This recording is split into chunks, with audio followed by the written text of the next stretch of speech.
Hello friend, welcome back to my YouTube channel HSC Study Point by SK।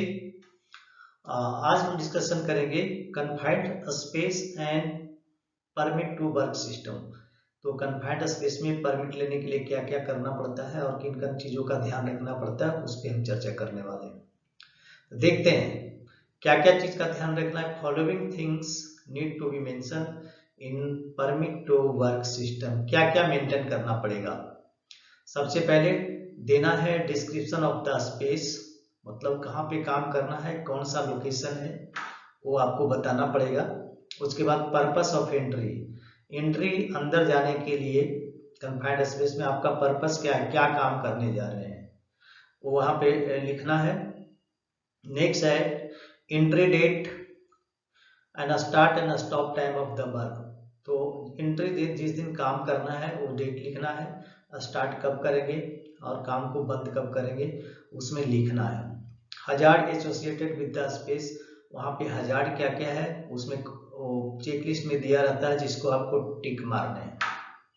Acceptable entry condition, जो internal atmosphere है वो acceptable है कि नहीं, जैसे कि वहाँ पे कोई टॉक्सिक गैसेस तो नहीं है, कोई पॉइजनस गैसेस तो नहीं है, ऑक्सीजन डिफिशियंसी तो नहीं है, ऑक्सीजन इनरिचमेंट तो नहीं है, वो यहाँ पे इसमें चेक करना पड़ेगा और चेक करने के बाद एक्सेप्टेबल कंडीशन के बारे में लिखना पड़ेगा।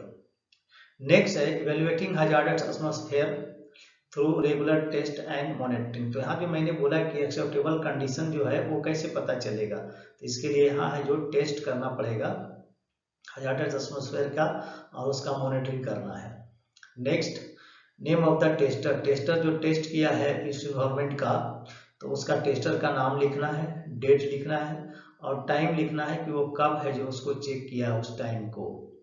Before entry take measure to isolate the place and control hazard, तो इसमें अंदर जाने के पहले क्या करना है, जितने भी हजार्ड है उसको आइसोलेट करना है और उसके लिए कंट्रोल मेजर लेना है। नेक्स्ट देखते हैं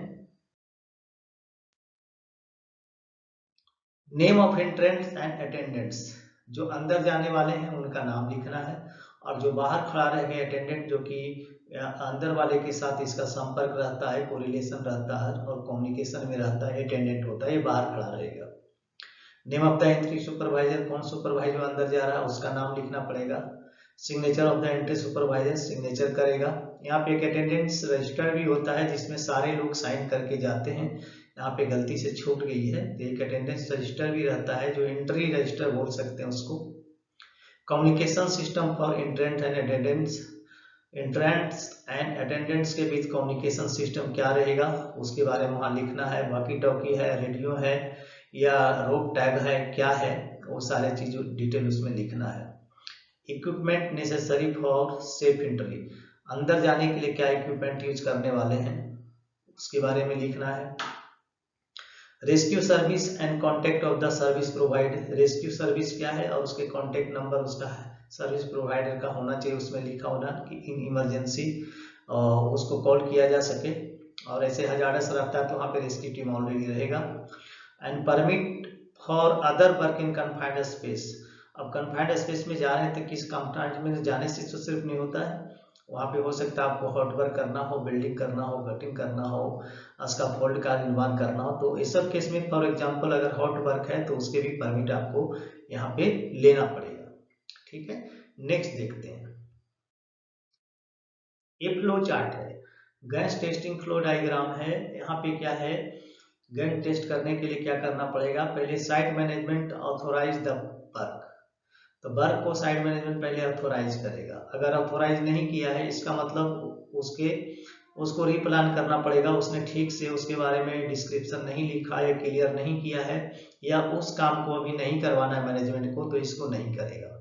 ठीक है, इसको रीप्लान करके फिर से आना पड़ेगा, फिर मैनेजमेंट के पास डिस्कस करेगा। ठीक है, नेक्स्ट देखते हैं। अगर यस साइट मैनेजमेंट ने ऑथोराइज कर दिया है काम को तो क्या करना पड़ेगा, एटमॉस्फेरिक टेस्ट रिक्वायर्ड, यहाँ पे एटमॉस्फेरिक टेस्ट करना पड़ेगा। अगर नहीं किया है इसका मतलब क्या है, discuss with the performing authority, ये नो लिखा है मतलब एटमॉस्फेरिक टेस्ट रिक्वायर्ड नहीं है तो इसको टेस्ट की जरूरत ही नहीं है, तो फिर इसको फर्दर है जो बात करनी पड़ेगी जो परफॉर्मिंग अथॉरिटी है उसके साथ बात करनी पड़ेगी कि आगे क्या करना है। ठीक है। नेक्स्ट, अब यहाँ एटमॉस्फेरिक रिक्वायर्ड यस है तो क्या करेगा, establish what test are required, कौन सा टेस्ट करना है। नेक्स्ट है list test detail on PTW, PTW पे सारे जितने भी टेस्ट किए हैं उसको लिखना है।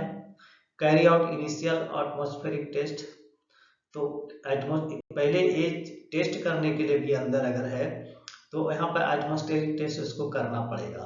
आर टेस्ट रिक्वायर्ड सेटिस्फैक्ट्री, अगर टेस्ट सेटिस्फैक्ट्री है मीन्स कुछ भी प्रॉब्लम अंदर नहीं दिख रहा है तो सेटिस्फैक्ट्री हुआ, तो उसके जितने भी रिजल्ट आते हैं वो पीटीडब्ल्यू उसको साइन के साथ जो उसने टेस्ट किया उसका नाम, डेट और सिग्नेचर उसमें होना चाहिए। ठीक है, तो ये था एक छोटा सा फ्लो डायग्राम जिसमें कि गैस टेस्टिंग के लिए किया जाता है। नेक्स्ट देखते हैं, परमिट की वैलिडिटी की अगर बात करें तो जनरल जो भी परमिट होता है 1 दिन का होता है, डे शिफ्ट उसका खत्म हो जाएगा, वो परमिट खत्म हो जाएगी, इनवैलिड हो जाएगी। ठीक है, अब कह रहा है कि सपोज कि if permit expire before work completion, काम खत्म नहीं हुआ और परमिट एक्सपायर हो गया, तो इन दिस केस क्या करेंगे, and the work is to be continue, काम आगे करना है क्योंकि कंप्लीट हुआ है नहीं, तो इसके लिए क्या करेगा, ए न्यू परमिट है टू बी इशू, ये तो नया परमिट इशू किया जाएगा, या एक्सिस्टिंग जो परमिट है उसी को रिवैलिडेट करके एक्सटेंड कर दिया जाएगा।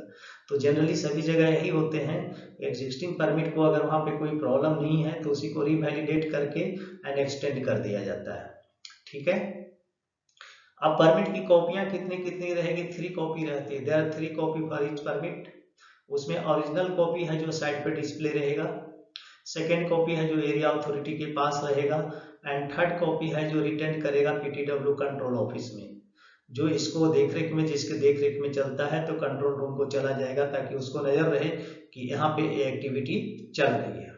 नेक्स्ट देखते हैं, इमरजेंसी केस में क्या होता है, सपोज परमिट मिल गया है काम करने का और वहां पे कुछ इमरजेंसी हुआ, तो यहाँ पे जब इमरजेंसी अलार्म बजते हैं तो ऑल परमिट जो होता है क्या होता है, ऑटोमेटिकली सस्पेंड हो जाएगा और काम ऑटोमेटिक सीज हो जाएगा, काम नहीं करने हैं। ठीक है, अब ये तो हो गया सीज इमरजेंसी। अब इमरजेंसी सपोज क्लियर हो गया, तो इस केस में ऑल क्लियर अगर मिल गया है, फिर से अलार्म आ गए ऑल क्लियर का, तो इस केस में क्या होगा, परमिट को रिवैलिडेट या तो ऑटोमेटिक हो जाता है, कहीं कहीं अलग अलग कंपनियों का अलग अलग रूल है, तो कहीं पे ऑटोमेटिक रिवैलिडेटेड हो जाएगा, जबकि कहीं कहीं न्यू परमिट इशू किया जाता है। और न्यू परमिट इशू वहां किया जाता है जहां पे कि सपोज करो कि इमरजेंसी उसी एरिया में हुआ है जहां का आपका परमिट है, तो वहां इमरजेंसी होने के बाद वहां सिचुएशन चेंज हो जाएगा, इसलिए वहां पे न्यू परमिट ही लगेगा, इसी को रिवैलिडेट पुराने परमिट को नहीं करेगा। ठीक है, नेक्स्ट देखते हैं, अब है जो अगर वर्क कंप्लीट हो जाता है कन्फाइंड स्पेस में, तो उस केस में वर्क जब कंप्लीशन हो जाता है तो क्या करना पड़ेगा, on completion of work permit need to be close out, permit को बंद करना पड़ेगा। तो परमिट को बंद करने के पहले क्या क्या करना है, परमिट को बंद क्लोज करने का प्रक्रिया बाद में होती है, सबसे पहले कन्फाइंड स्पेस को क्लियर करना है। किस किस से क्लियर करना है, वर्कमैन जो है उनको निकालना है, इक्विपमेंट जितने भी यूज किए हैं या स्पेयर जो मटेरियल है उसको सब बाहर करना है। ठीक है, एरिया जो है आइसोलेशन और बैरिकेडिंग जो है वो रिमूव करना है, जो आपने आइसोलेट किया था या बैरिकेडिंग किया था तो उसको रिमूव कर देना है, देखना है कि वहाँ पे कोई हजार्ड तो नहीं है, कहीं आपके मटेरियल जो रखे हुए हैं उसके कारण वहाँ पे कोई हजार्ड तो क्रिएट नहीं हो रहा है, तो उसको आपको, या आइसोलेट किया है तो उसको आपने ठीक से हटाया कि नहीं, तो इन सब चीजों को ध्यान रखना है वर्क कंप्लीशन के लिए। नेक्स्ट है record permit to work certificate, अब जो आपको सर्टिफिकेट मिलता है, अभी दिखाएंगे सर्टिफिकेट क्या होता है, वर्क परमिट सर्टिफिकेट, तो इसको रिकॉर्ड करना है। ठीक है, and it should be submitted to PTW control office, ये पीटीडब्ल्यू का जो कंट्रोल ऑफिस होता है वहां पे आपको सबमिट करना है, और एटलीस्ट इसको 1 ईयर के लिए मेंटेन करना है, क्योंकि अगर ऑडिट वगैरह आता है तो आपको 1 ईयर का डॉक्यूमेंट्स चेक करता है कि आपने जो किया उस डॉक्यूमेंट्स को दिखाओ और आपने पूरा इसमें फुलफिल किया है कि नहीं। ठीक है, नेक्स्ट देखते हैं, ये देखिए इस तरह का रहता है कन्फाइंड स्पेस एंट्री सर्टिफिकेट, इसको बोलते हैं कन्फाइंड स्पेस एंट्री सर्टिफिकेट। इसमें है जो जगह का नाम लिखना पड़ेगा, स्पेसिफिकेशन ऑफ वर्क एक्टिविटी क्या करने वाले हैं, अप्लीकेंट कौन है, डिपार्टमेंट कौन सा है, इक्विपमेंट क्या आपका यूज होने वाला है, टैग नंबर कुछ देना पड़ेगा, डिस्क्रिप्शन ऑफ एंट्री, कैसे कैसे एंट्री होगा उसके बारे में लिखना है। उसके बाद टूल्स एंड इक्विपमेंट क्या यूज करने वाले हैं उसके बारे में लिखना है। वर्क ऑर्डर रेफरेंस नंबर लिखना है। उसके बाद देखना है फॉलोइंग टेस्ट रिक्वायर्ड। अब क्या क्या टेस्ट इसमें रिक्वायर्ड है, डिपेंड्स करता है कि वो पर्टिकुलर एरिया, जिस एरिया में आप काम कर रहे हो वहाँ पे क्या क्या प्रॉब्लम होने हो सकती है और वहाँ पे रहती है, तो उसके अनुसार वहाँ पे टेस्ट करना पड़ेगा। जैसे एलईएल चेक करना पड़ेगा, ऑक्सीजन का परसेंटेज कितना है, हाइड्रोजन सल्फाइड का एलईएल कितना है, टॉक्सिक एसिड का एलईएल कितना है, अदर जो है उसके कितने हैं, इसका फोल्ड बनाना है तो उसमें टिक मारना है, नंबर ऑफ पीपल कितने वो लिखना है यहाँ पे। ये सारे चीजें। अब आइसोलेशन में आएंगे तो आपको क्या क्या आइसोलेशन करना है। इलेक्ट्रिकल आइसोलेशन है, अब उसमें सपोज इलेक्ट्रिकल एक्टिव में कुछ प्रॉब्लम है तो इलेक्ट्रिकल आइसोलेशन करना पड़ेगा क्योंकि उस पर काम कर रहे हैं, या मैकेनिकल का कुछ है तो मैकेनिकल को आइसोलेट करना पड़ेगा। तो इस तरह से इसमें आइसोलेशन सिस्टम है। आपको एक्चुअली काम किस पे करना है तो उस चीजों को आइसोलेट पहले करना पड़ेगा। उसके बाद हजार्ड एंड कंट्रोल मेजर्स आते हैं। इसमें क्या क्या हजार्ड इसमें देखिए लिखा हुआ है। कन्फाइंड स्पेस में क्या क्या ड्रॉप ऑब्जेक्ट का, स्लिप मटेरियल का, ट्रिप पैनल का, ये सारी चीजें इसमें देख रहे हैं, आराम से आपको दिख रहा है। ये सारी चीजों टिक करना पड़ेगा जो अप्लीकेबल है, मतलब वो जो जो वहां पे हो सकता है। Next control for confined space. Control क्या क्या लेंगे तो ये पॉज करके आप देख सकते हो। कंट्रोल में साइन एनजी है, उसके बाद और बहुत सारे चीज है। तो इसमें जो कंट्रोल आएंगे उसमें आपको टिक मारने के ये कंट्रोल मेजर हमने लिया है। उसके बाद यहाँ अप्रूवल है तो फाइनल है जो टेस्टिंग का मिलेगा, टेस्ट जो किया है। उसके बाद सभी का सिग्नेचर अलग अलग, टेस्टर का सिग्नेचर आएगा। उसके बाद जो है एरिया अथॉरिटी का सिग्नेचर आएगा। तो इस तरह के 1 बाय 1 है जो लोगों का साइन आता है, उसके बाद ये परमिट आपको मिलता है। इसीलिए इसको इंटरेस्ट सर्टिफिकेट बोलते हैं। बहुत लोगों का साइन होने के बाद इस पे आप इसको कन्फाइंड स्पेस परमिट भी बोल सकते हो या कन्फाइंड स्पेस इंटरेस्ट सर्टिफिकेट भी बोल सकते हो। नेक्स्ट देखते हैं। इनिशियल ब्लड टेस्ट रिजल्ट लिखना है, एलडीएल कितना है किसका, ऑक्सीजन परसेंटेज कितना, हाइड्रोजन सल्फाइड का कितना, इतना होना चाहिए, लेस देन 1% एलडीएल। उसके बाद ऑक्सीजन का 21% होना चाहिए तो सही है। हाइड्रोजन सल्फाइड 5 ppm से ज़्यादा नहीं होना चाहिए। रिस्ट्रिक्टेड एंट्री विथ, ये सारी चीज़ें को आपको उसमें देखना है, ठीक है।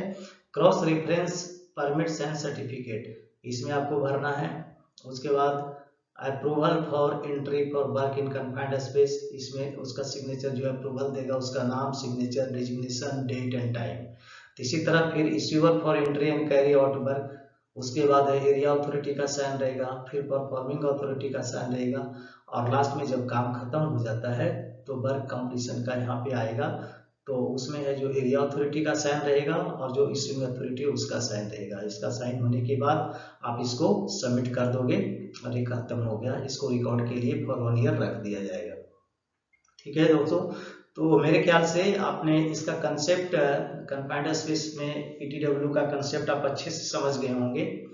अब हमारे चैनल पे वो लोग जो नए आए हैं प्लीज हमारे चैनल को सब्सक्राइब कर लेना, दोस्तों में भी शेयर करना ताकि उनको भी इस तरह का वीडियो देखने को मिले, और बेल आइकन को भी प्रेस कर लेना ताकि हमारे नेक्स्ट वीडियो का नोटिफिकेशन आपको टाइम टू टाइम मिलता रहे। Okay, thank you.